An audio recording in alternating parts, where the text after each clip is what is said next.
बिस्मिल्लाहिर्रहमानिर्रहीम।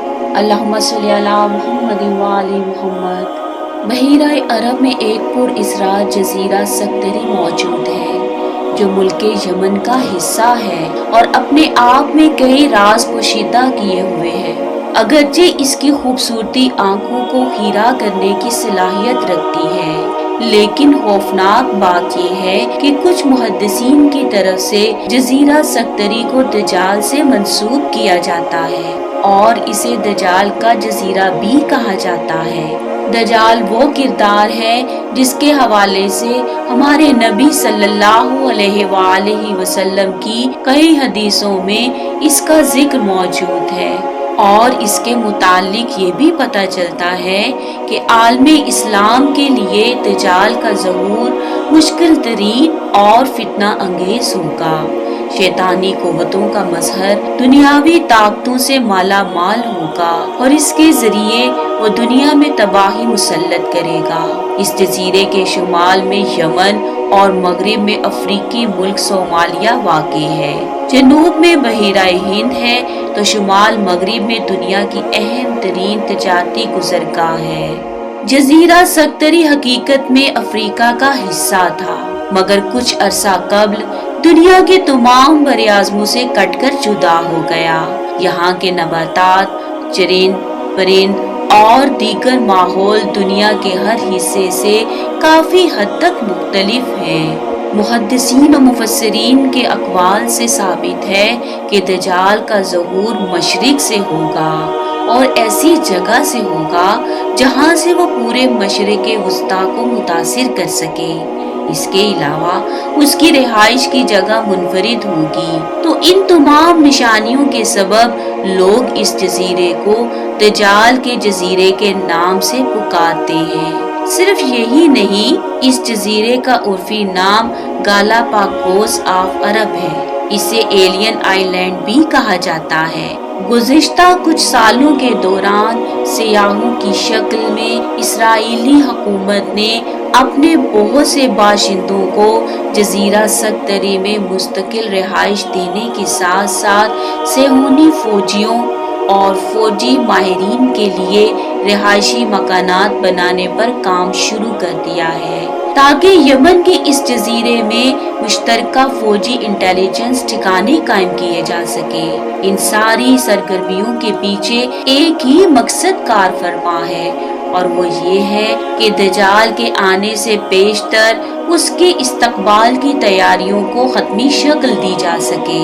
इसराइली सेहूनी हुकूमत ने इस जजीरा पर अपने फौजी अड्डे बनाने के लिए माली अखराजात की फराहमी की जिम्मेदारी भी कबूल की है। इससे कबल मुत्तहिदा अरब अमारात से वाबस्ता फौजियों की तरफ से भी सक्तरी के हवाई अड्डे को इसराइली फौजी एयरपोर्ट में तब्दील करने के बारे में इक़दामात की इतलात फ्राहम की गई हैं। इसराइली हुकूमत का मकसद जजीरा सक्तरी में अपनी फौजी मौजूदगी को कायम करना और अपनी ताकत को बढ़ाना है ताकि समंदरी रास्तों पर उसका तसल्लुत हो सके। यहूदी कौम इस जजीरे को जहाज रानी के बैनुल अक़वामी रास्तों पर कंट्रोल करने के लिए अपने एक जरिए की हैसियत से इस्तेफादा करने का मंसूबा बना रही है। इस जजीरे की मट्टी को दुनिया की ज़रहेज़ तरीन मट्टी में शुमार किया जाता है, जिसमें न सिर्फ उगने की ताकत बहुत ज्यादा है बल्कि यहाँ पर उगने वाले नबातात दुनिया के दीगर हिस्सों से मुख्तलिफ और अनोखे होते हैं जो दुनिया के किसी और हिस्से में नहीं उग सकते। इस जजीरे में एक खास किस्म का दरख्त पाया जाता है जिसे ड्रैगन ब्लड ट्री कहा जाता है।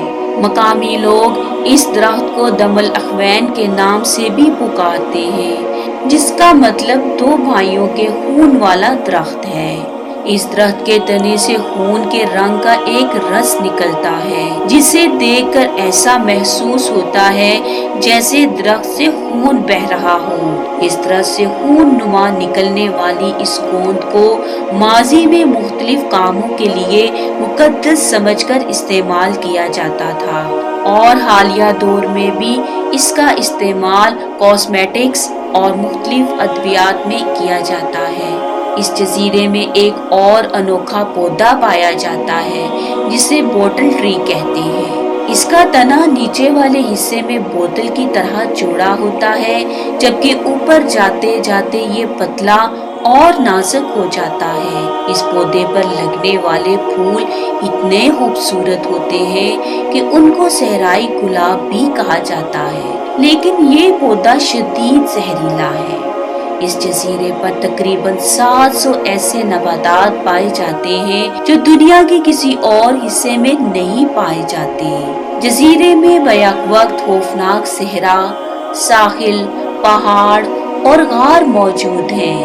اس جزیرے میں ایک جانب سفید مٹی کے ساحل موجود ہیں تو دوسری جانب اسے مختصر سے جزیرے میں 1500 میٹر بلند پہاڑ بھی موجود ہیں، جہاں ایسی غاریں موجود ہیں جن میں قدیم دور کے انسانوں کے نشانات موجود ہیں، جو ثابت کرتے ہیں کہ یہ جزیرہ روز اول سے دجال پرست انسانوں کا مسکن تھا۔ یہ جزیرہ بہت سی خوفناک شکل والی وادیوں سے بھی بھرا ہوا ہے، جس میں دہشت طاری کر دینے والی ندیاں سفید ریت کے ساحلوں کے وسیع حصوں تک بہتی ہیں۔ سکتری پر آپ کو کوئی ہوٹل، ریستوران یا دیگر عمارتیں نہیں ملیں گی۔ اسی طرح سکتری جزیرے کے باشندوں کی زندگیاں بھی اس لیے ایک معمہ سمجھی جاتی ہیں کیونکہ ان کی زندگیاں آج کے جدید معاشرے سے الگ تھلگ ہیں۔ اہم بات یہ ہے کہ یہودی قوم دجال کی آمد کے سلسلے میں اپنی تیاریوں کو حتمی شکل دینے میں دن رات کوشاں ہے، جبکہ امت مسلمہ آج بھی مختلف گروہوں میں بٹی ہوئی ہے۔ اللہ کریم مسلمانوں کو آپس میں اتفاق کرنے کی توفیق عطا کرے تاکہ وہ آنے والے فتنوں کا ڈٹ کر مقابلہ کر سکیں۔ اللہم صلی علی محمد و آل محمد۔